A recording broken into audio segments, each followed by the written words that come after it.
Hi! எல்லாருக்கும் வணக்கம். ஒரு ஊர்ல இருக்கிற மக்கள நம்ம கண்ட்ரோல் கொண்டு வரணும்னா நம்ம என்ன பண்ணணும்?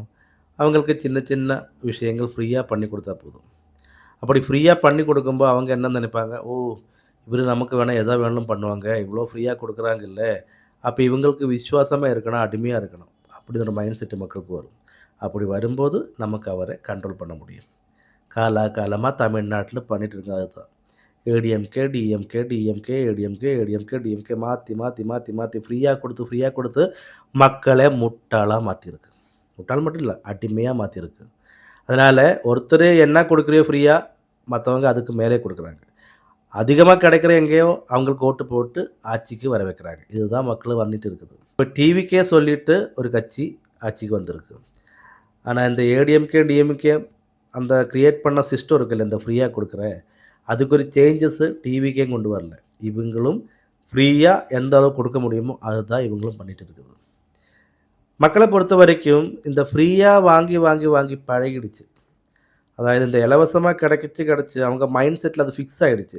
எங்களுக்கு இலவசமா வேணும், எங்களுக்கு அது ஃப்ரீயா வேணும், இது ஃப்ரீயா வேணும்னு இவங்க மைண்டு செட் ஆயிடுச்சு. நமக்கு ஃப்ரீயா எதுவும் கொடுக்க வேண்டாம். நமக்கு வாழறதுக்கு நல்ல அட்மாஸ்பியர் வேணும், நமக்கு நல்ல வேலைவாய்ப்பு வேணும். அந்த மாதிரி தான் நமக்கு கிரியேட் பண்ணி கொடுக்கணும். இல்ல நமக்கு ஃப்ரீயா கொடுக்கக்கூடாது.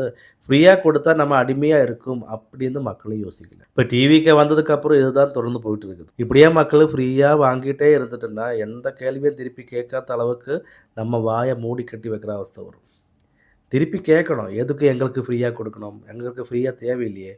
எங்களுக்கு வாழணும்னா நல்ல வேலை வாய்ப்புகள் அமைச்சு குடுத்துருங்க. நீங்க ஃப்ரீயா குடுக்கணும் இருந்தா, புள்ளைகளுக்கு எஜுகேஷன் ஃப்ரீயா குடுத்துருங்க. மருத்துவமனையில ஃப்ரீயா குடுத்துருங்க. அதெல்லாம் ஃப்ரீயா பண்ணிடுங்க. இந்த மாசம் மாசம் ஒரு தொகை அனுப்புனது, இலவச பஸ் குடுக்குறது, இதெல்லாம் தேவையே இல்ல. நாங்க வேலை பார்த்து அதிலிருந்து நாங்க வாங்கிக்கிறோம். அப்ப அந்த வேலை வாய்ப்பு நீங்க அமைச்சு குடுத்துருங்க. அதுதானே பண்ணணும். எந்த வேலை வாய்ப்பும் இல்லாம இந்த சின்னதா ஃப்ரீயா கிடைக்கிறத வச்சுட்டு வாழ முடியாது. പക്ഷെ மக்களை பொறுத்தவரைக்கும் இது ஏதோ பெருசா கிடைக்கிற மாதிரி ஃபீல் ஆகுது.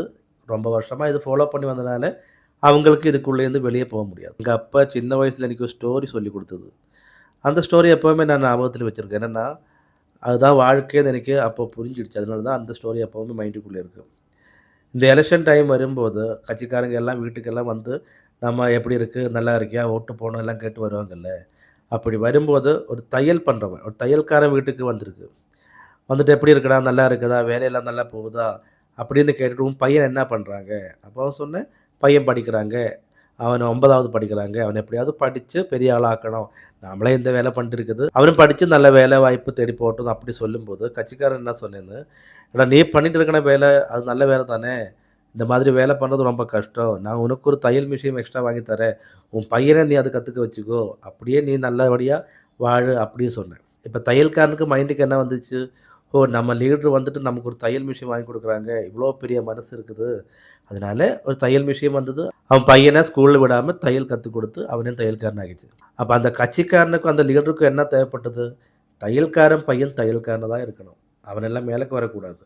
நீ என்ன வேலை பார்க்குறியோ, உன் பையனும் அந்த வேலை தான் பார்க்கணும். அந்த வேலை தான் கன்டின்யூ பண்ணணும். நீ தையல்காரனா இருந்து, உன் பையன் படிச்சு நல்ல வேலையெல்லாம் சம்பாதிச்சு வந்தா, எங்ககிட்ட திருப்பி கேள்வி கேட்பாங்கல்ல.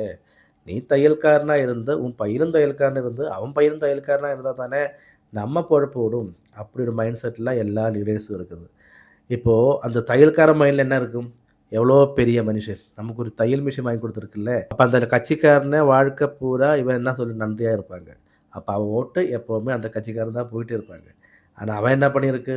அவன் வரலாறுலே அந்த தையல் விட்டு வெளியே போறதுக்கு அவன் அலோட் பண்ணல. அங்கேயே முடிச்சு விட்டுருக்கு. இதுதான் வாழ்க்கை.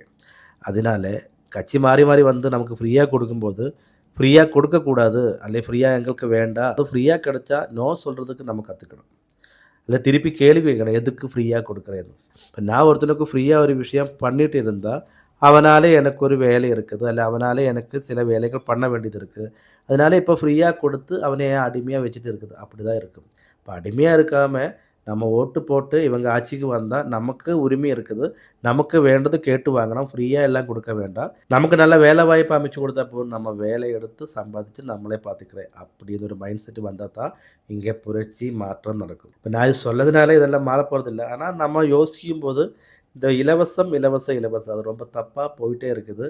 வர கட்சி எல்லாமே அந்த இலவசத்திலேயே தொங்கிட்டு இருக்குது. அது நல்ல விஷயமா எனக்கு படல. அதனால தான் இப்படி ஒரு வீடியோ வந்தது. இதுதான் என் முதல் வீடியோ. ஏதாவது தப்பு இருந்தா, குறை இருந்தா சொல்லிடுங்க.